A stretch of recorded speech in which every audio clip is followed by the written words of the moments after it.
এরপর আমরা 2 দাগের প্রশ্নটি নিয়ে আলোচনা করব।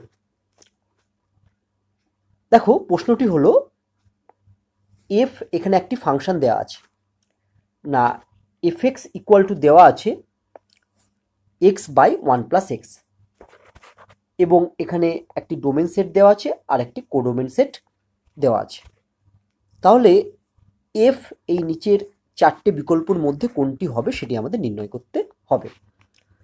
আমরা এফ ফাংশনটি এইকক এবং উপরিচিত্রণ হবে কিনা শুধু টেস্ট করব। আমরা প্রথমে টেস্ট করব এইকক হবে কিনা। দেখো আমরা জানি এইকক হওয়ার জন্য আমরা প্রথমে লিখে ফেলবো F of x1 equal to F of x2, এটা ধরে নেব, মানে লেট।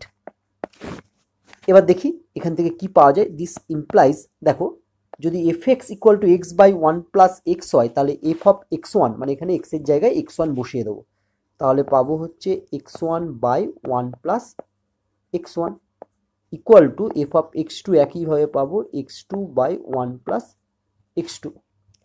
এরপর যদি আমরা ক্রস মাল্টিপ্লিকেশন করি তাহলে কি পাবো, যদি এই x1 এর সাথে এটা গুণ করি তাহলে আমরা পাবো x1 plus x1 x2 equal to এই কোণাকুণি গুণ করলে আমরা পাবো x2 প্লাস x1 x2। আমরা দেখতে পাচ্ছি উভয় পক্ষ থেকে x1 ইন্টু x2 কেটে গেল। দিস ইমপ্লাইজ আমরা লিখতে পারবো x1 ইকুয়াল টু x2। দেখো F of x1 equal to F of x2 ধরে আমরা পেলাম x1 ইকুয়াল টু x2। তোমরা মনে রাখবে এই x1 এবং x2 এই এলিমেন্টগুলো অবশ্যই এই ডোমেন সেটে থাকবে বা ডোমেন সেট থেকে নেওয়া হয়। তাহলে আমরা এক্ষেত্রে বলতে পারবো যে এফ হলো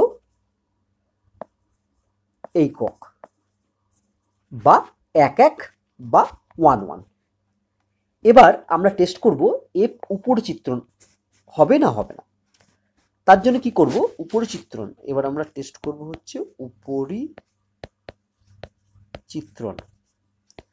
উপরিচিত্রণ হওয়ার জন্য আমরা প্রথমে লিখব যে লেট ধরে নিচ্ছি y ইকুয়াল টু হচ্ছে এফ এক্স। তোমরা মনে রাখবে এই y এলিমেন্টটা কোথা থেকে নেওয়া হয়, না y এলিমেন্টটা নেওয়া হয় হচ্ছে কোডোমেন সেট থেকে। তাহলে এখান থেকে আমরা লিখতে পারবো this implies y equal to F x এর মান হচ্ছে x বাই 1+x। এবার যদি আমরা এখান থেকে কোণাকুণি গুণ করি তাহলে দেখো পাচ্ছি y plus xy equal to x।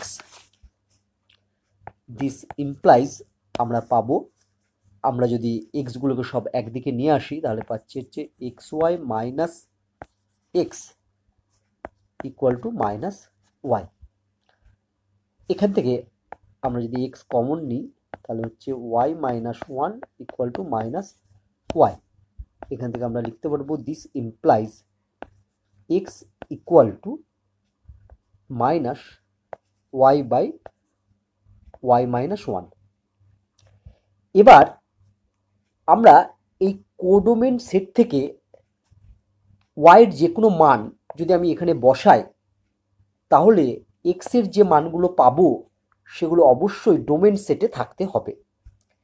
কিন্তু আমরা এখানে দেখতে পাচ্ছি যে এই কোডোমেন সেট অর্থাৎ 0 থেকে ইনফিনিটি, এখানে অবশ্য 0কে নেওয়া হয়েছে, এদের মধ্যে একটি মান হলো 1।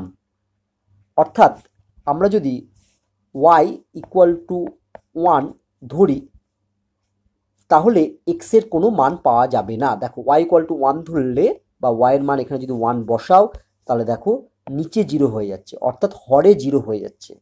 হরে যদি 0 হয় তাহলে এক্সকে আমরা বলতে পারবো অসংগত, অর্থাৎ এক্স ইকুয়াল টু অসংগত। অর্থাৎ ওয়াই ইকুয়াল টু 1 হলে